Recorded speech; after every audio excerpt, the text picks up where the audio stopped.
The first time Brando saw America, it wasn't through a glossy TV screen or a postcard. It was through a dirty, oval airplane window, fogged by his own breath.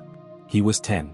Down below, the city looked like something drawn by a restless god, straight lines, perfect grids, lights like scattered diamonds. It didn't look real. It didn't look like the refugee camp they'd spent the last 2 years in, where tents sagged under rain and the smell of fear and boiled rice was always in the air. Beside him, his mother clutched a crumpled manila envelope, papers, approvals, signatures, everything that said, "You can stay. You're allowed. You're safe now."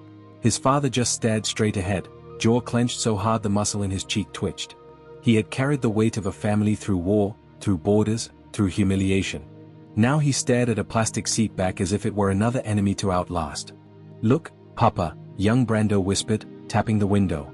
"So many lights." His father finally turned and followed his son's finger. "So many," he said softly. "One day, you will turn on your own light among them." Back then, Brando didn't know what that meant. He just nodded, pressed his forehead back against the window, and watched the new world rise up to meet them. Years later, he would remember that moment every time a trading screen lit up with numbers he could barely believe were real. Life in America wasn't a movie. Their first apartment was small and tired, a 2-bedroom unit in a sprawling complex that smelled like damp carpets and fried onions.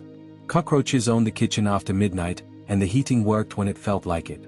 But for Brando's parents, it was a palace. His mother took whatever work she could find, cleaning houses, folding clothes in the back of a discount store, packing boxes until her fingers cramped. His father did night shifts at a warehouse and mornings at a gas station. Sometimes, they crossed paths at the door like two ghosts changing shifts on the same haunting. Brando watched, listened, learned. He learned how his parents never talked about if we survive anymore, only when we pay this off and when you graduate and when we get something better. He learned the sound of the front door unlocking at 2 a.m., the slow shuffle of exhausted feet, the sigh of a man who refused to break. He learned that money was the difference between their old life and this new one, and that they never, ever had enough of it. At school, he was the quiet kid with the strange accent and the second-hand shoes. He didn't have the latest gadgets, the new backpack, or the cool sneakers. What he had were library books. Numbers made sense to him. Patterns comforted him. While other kids dreaded math, Brando found peace in it. Equations behaved in a way people rarely did, predictable, logical, honest. In high school, he found something that would change his life. Not in a textbook, but on an ancient computer in the school library. He typed in a random question one afternoon, more out of boredom than curiosity: how to make money with little money. The rabbit hole opened. He discovered stock charts, trading forums, blogs full of strange acronyms and wild claims. Turn $1,000 into $10,000. Quit your job with this one strategy. Options, the secret weapon of the market. He learned that there was this thing called leverage, this thing called options, where a small amount of money could control a big move. Where 100%, 200%, even 1000% returns weren't fantasies, but screenshots people posted with shaking hands. Most people read those pages and shrugged. Brando felt his heart start to race. He would go home, eat whatever his mother put in front of him, then stay up late, squinting at his old, cracked laptop, watching YouTube videos of traders explaining candlesticks and price action. The charts looked ugly and confusing at first. Red and green bars, jagged movements, lines and numbers he didn't understand. But slowly, something clicked. Where others saw noise, he started to see rhythm. Where others saw chaos, he began to recognize structure. Support. Resistance. Trend. Range. He noticed something else too. Everywhere in those videos, one phrase kept coming up. Don't risk what you can't afford to lose. But the problem was simple. He couldn't afford to lose anything. He was 19 when he saved his first $6,000. He did it the same way his parents had survived that first year in America, small sacrifices that piled up, decision by decision. He didn't go out. He didn't buy new clothes. He took extra shifts, odd jobs, anything that put a few more dollars in his hand. Every time he wanted to spend, he pictured his father's tired eyes, his mother's swollen fingers, the cramped apartment. He looked at that $6,000 and thought, this is it. This is my shot. One night, staring at his trading account with the entire balance freshly deposited, his finger hovered over the trackpad. He was about to place his first real trade. His heart hammered so loudly he could hear it in his ears. If I lose it, he thought, I'm broke. Then, another thought cut in, colder, sharper. Even if you turn 5 into 25, you're still broke. Even 5 into 50, you can't really move. Even 5 into 100, you still have a long way to go. He swallowed. If he played safe, the climb would be slow. Maybe too slow. He had watched his parents' lives pressed between bills and paychecks. He couldn't accept that as his future. If he wanted out, really out, he would need to take a risk big enough to make a difference. Not blind risk. Calculated risk. He leaned back in his chair and stared at the charts again. The year was 2010. The world was still nursing wounds from the 2008 financial crisis. But on his screen, he saw something that looked like opportunity. Facebook. Amazon. Apple. Microsoft. They were climbing from the ashes. The market was waking up. Options on those names moved like lightning when they caught momentum.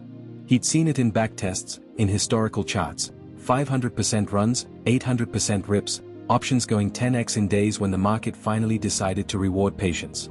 One day, he whispered to the empty room, "These charts are going to change everything." The first year didn't move in a straight line. It moved like the charts he stared at every day, violently, unpredictably, full of fake-outs and heartbreak and sudden euphoria. Brando made mistakes. Plenty. He chased trades that weren't ready. He bought calls too early and watched them decay. He sat in front of his laptop at 3 a.m. staring at his P&L, feeling like a fraud whenever a losing streak stacked up. He learned what it felt like to be up 40% on an option and then watch it collapse to zero because he held too long with no plan. He learned what it felt like to exit at 30% profit, only to see the same contract explode to 500% the next day. Losses hurt. But something about him was different.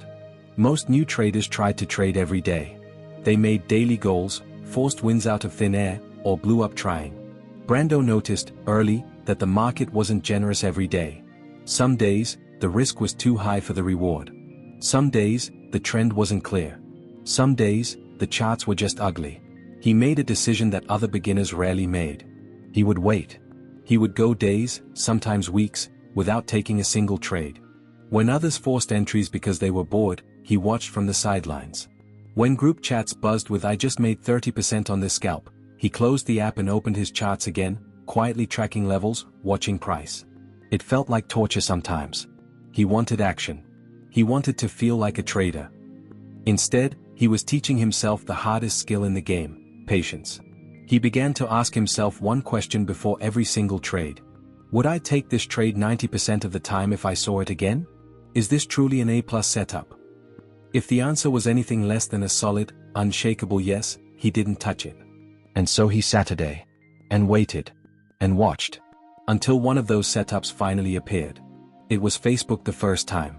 The market had been grinding up slowly for weeks, tiny pullbacks, then new highs. But Facebook had been trapped in a tight range, pressed against a clear line on his chart. Resistance.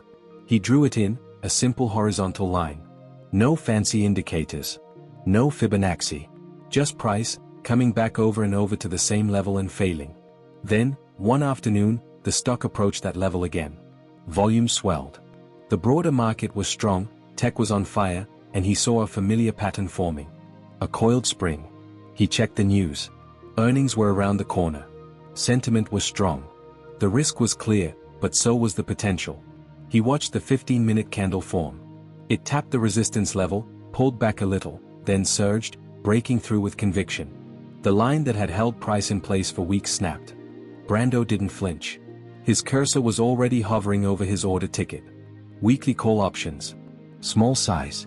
Size for 0. He didn't place a stop loss. Not on the option price. Instead, he did the math in his head. If this goes to 0, I lose X dollars. Can I live with that? Will it break me? No. Size for 0, he reminded himself. That's the risk. That's the deal. He clicked. For the rest of that week, he held. On Monday, he watched the position go down 40%. He didn't touch it. On Tuesday, it clawed back to break even. He didn't touch it. On Wednesday, the stock gapped up pre-market. News pieces hit the web about massive user growth and better than expected metrics. His options exploded. Up 200%. Up 350%. Up 500%. He felt the urge to slam the sell button. His palms were sweating. His chest was tight. Sell half at 50%, He had promised himself in his journal weeks earlier. Take the edge off. Let the rest